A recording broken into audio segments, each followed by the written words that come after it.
கிறிஸ்துவுக்குள் பிரியமானவர்களே, இந்த நாளுக்கான தினசரி தியான வசனம் மத்தேயு எழுதின சுவிசேஷம் 8வது அதிகாரம் 21வது வசனம். மத்தேயு 8:21, மேத்யூ 8:21. அவருடைய சீஷர்களில் வேறொருவன் அவரை நோக்கி, ஆண்டவரே, முன்பு நான் போய் என் தகப்பனை அடக்கம் பண்ண எனக்கு உத்தரவு கொடுக்க வேண்டும் என்றான். இப்ப இன்னொருத்தர் வரார். இவர் யாரு? சீஷன். கர்த்தராகிய இயேசு கிறிஸ்துவை பின்பற்றி வர்றேன்னு சொல்லி. ஆனா இவருக்கு என்ன பிரச்சனை?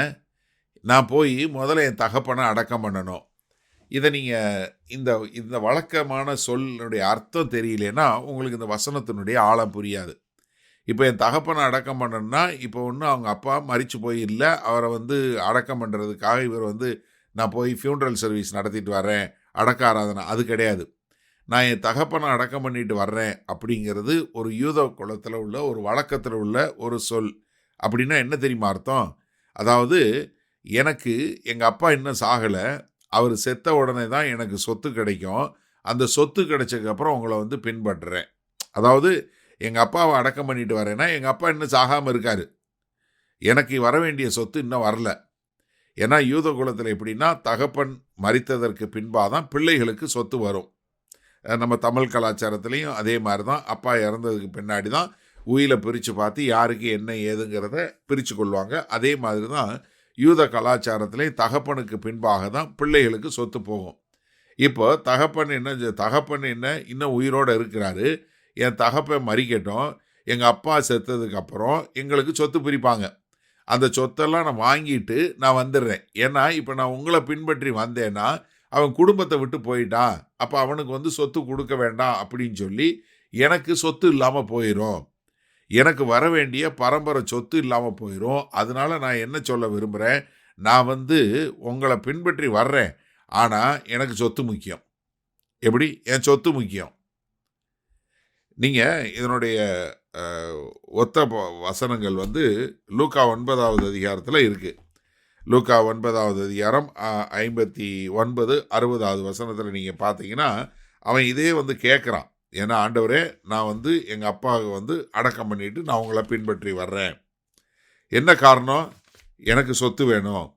ஏன்னா நான் இல்லைன்னா எனக்கு சொத்து இல்லாமல் போயிடக்கூடாது என்று சொல்லக்கூடியதாக. அப்போ இங்கே என்ன கேட்குறாரு, எனக்கு உத்தரவு கொடுங்க, எனக்கு நீங்கள் என்ன கொடுங்க, எனக்கு சரிப்பா நீ போயிட்டு இருந்து நீ உன் சொத்தை வாங்கிட்டு அதுக்கப்புறம் என் பின்னாடி வா. ஆனால் இவர் வாயில் என்ன சொல்கிறாரு? ஆண்டவரேன்னு சொல்கிறாரு.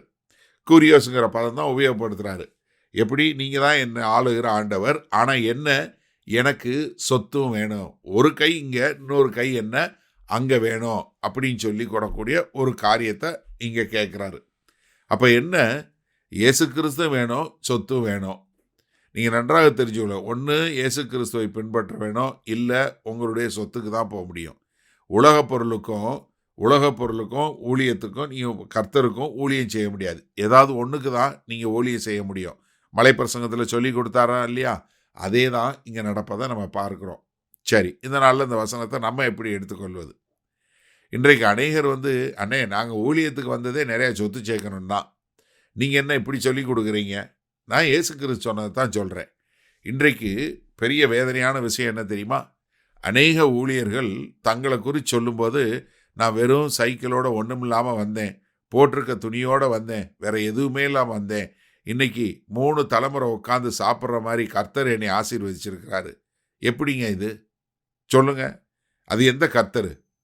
ஏன்னா அவர் மனுஷகுமாரனுக்கு தலை சாய்க்க இடம் இல்லை அப்படின்னவர், அவர் எனக்கு எதுவுமே இல்லை, நான் எதையுமே வச்சுக்கலன்னு சொல்லி ஒன்றுமே இல்லாமல் வாழ்ந்தவர். அவரை பின்பற்றி வந்த அப்போஸ்தலர் அப்படி தான் வாழ்ந்தாங்க, ஆதி திருச்சபை அப்படி தான் வந்துச்சு. ஆனால் இவங்க இயேசு கிறிஸ்து என்கிற பெயரை கொண்டு வியாபாரம் செய்கிற வியாபாரிகள், வேற ஒன்றும் வித்தியாசம் கிடையாது.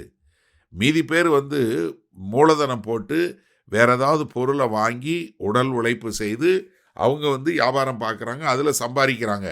ஆனால் உடல் உழைப்பு எதுவுமே இல்லாமல் வேத புஸ்தகத்தை மற்றவங்களுக்கு கற்றுக் கொடுக்குறேன்னு சொல்லி சொத்து சேர்க்கிற, அநியாயம் பண்ணுகிற அட்டூழியர்கள் அநேகர் இன்றைக்கு அதிகம்.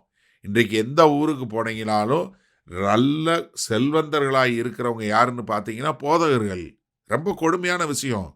இன்றைக்கி இந்தியாவில் என்ன லேட்டஸ்ட் என்ன தெரியுமா?